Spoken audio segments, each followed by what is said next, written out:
A crow flies straight, perfect line.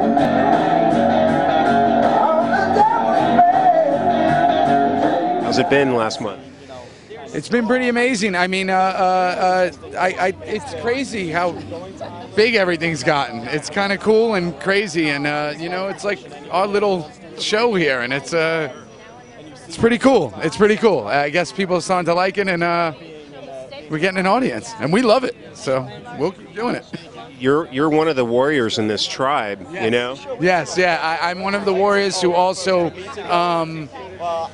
kind of seems to be the biggest idiot of the bunch. So I kind of roll both ways. I want to say I'm a warrior, but I'm also kind of an idiot. Well, you lost Junior, you lost the rookie, so yeah, and I'm the next newest member, so you know, who knows what's going to happen to me then? That's why I get hazed all the time by these guys.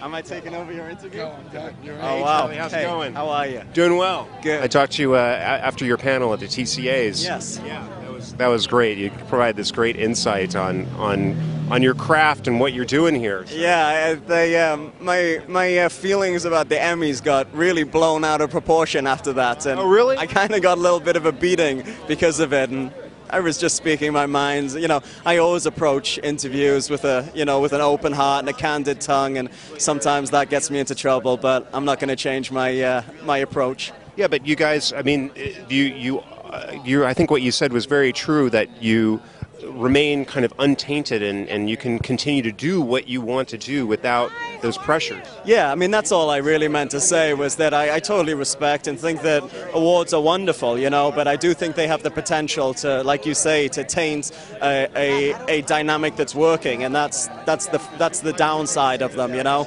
And, you know, we obviously, there would have been a huge upside had we been nominated for Emmys, but, you know, by virtue of the fact that we didn't, we avoided the downside, you know. And you guys, I mean, to have something come in that might disrupt, it would be, I think, just a tragedy, you know. So yeah, absolutely. So I want to find out what you as experiencing as a father with a missing child. You know, it seems like I've seen the first couple episodes that it's not just a revenge blast. I mean, your character's going through so many things, just emotionally. It's not just anger. You know, it's like your heart's been torn out. Yeah, well, I mean, that was really interesting for me to play. I mean, it was kind of a brutal season, and I feel like, you know, I just had a week off, and I realized how much I'd been carrying as day by day I started to kind of relax into having some free time. But it's been really interesting for me to play the way Jax handles those pressures. You know, in the last couple of years, it's been very much him trying to change the club to fit the model that he sees, you know, or his ideal for the club. In this year, you know, he really doesn't deal very well at all with the loss of his child. So it was a nice opportunity to see me kind of take a back step and for the guys around me to really support me. And through that, we got to explore a little of the love, which is that these guys have for one another, which is really the center of what motorcycle culture is all about. Well, we can't wait to see you do what you do in the upcoming season, and anticipation has just been incredible. So thank you so much for talking with us. Thank you. It's my pleasure. Charlie. Always good to see you. Wonderful to see you. General question, what's coming up for play in season 3? He's trying to find his grandson. In Ireland? Yeah, wherever the grandson turns up. I can't give away where that is.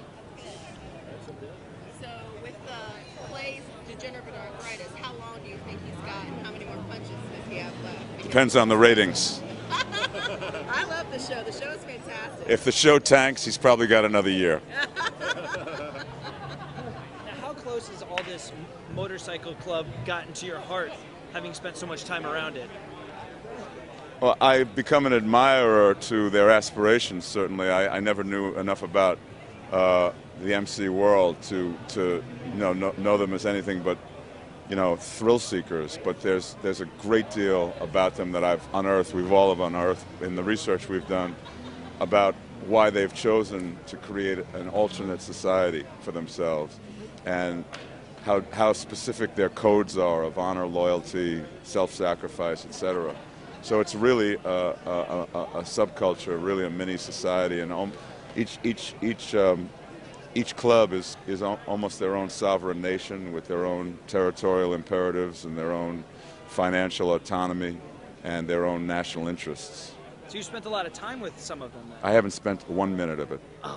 Do you want to, though? I'm making all this shit up as we go along here. Clay's not an actual father, but do you think he's becoming one?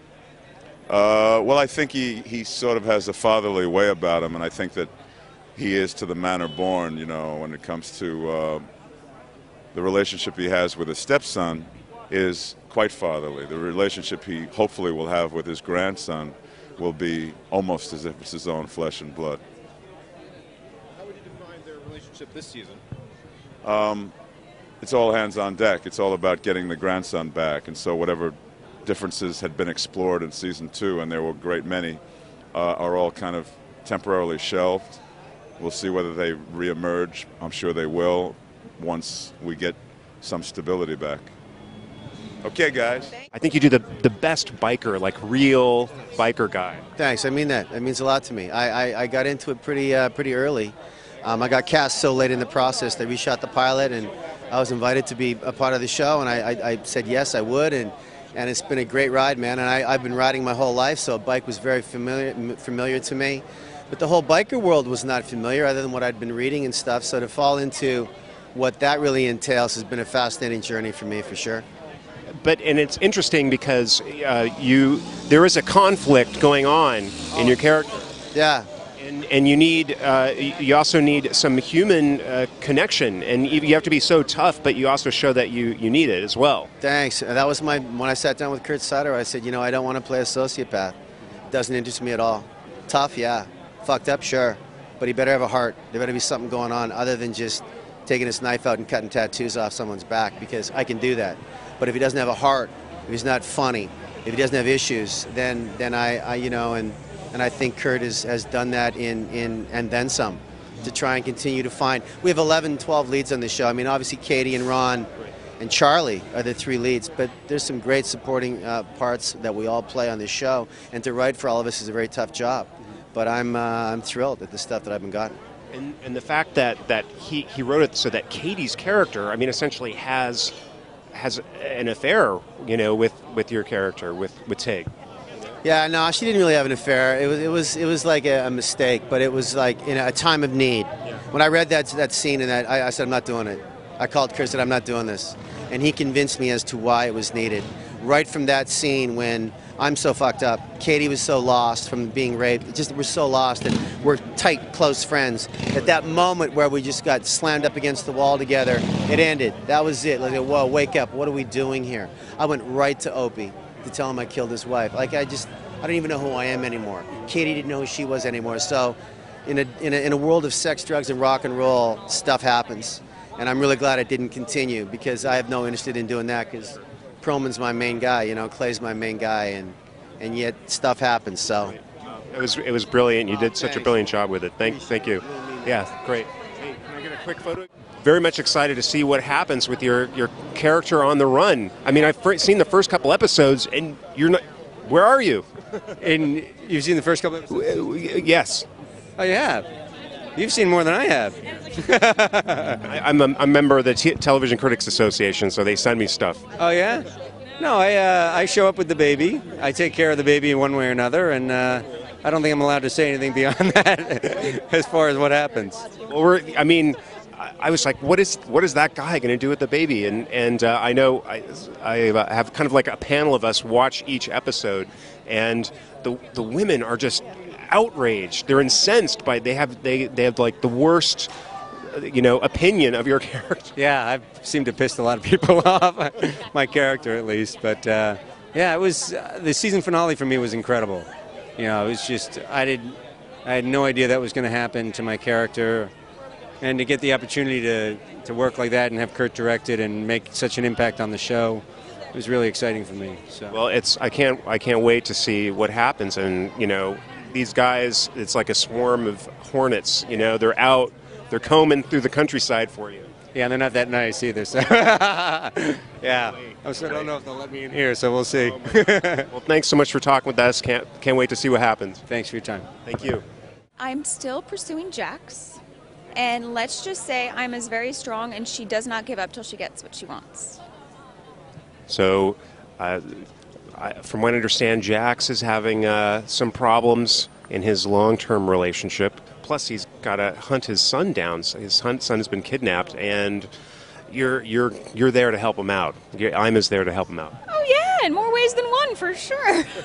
I'm just there for whatever he needs, pretty much. Yeah. Okay. And my own needs as well.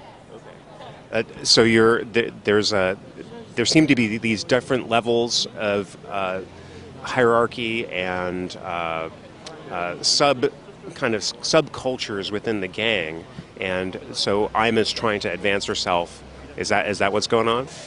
I don't know that she's trying to advance herself as much as she's just trying to go after what she ultimately wants, which is Jax. You know, I think that she wants him all to herself, and I think that she's a persistent little booger. I'll tell you what, she just wants him, and she's going to go after him. Well, we look forward to seeing what happens, and thanks so much for talking to LAist. Thank you very much. Gotta take your soul.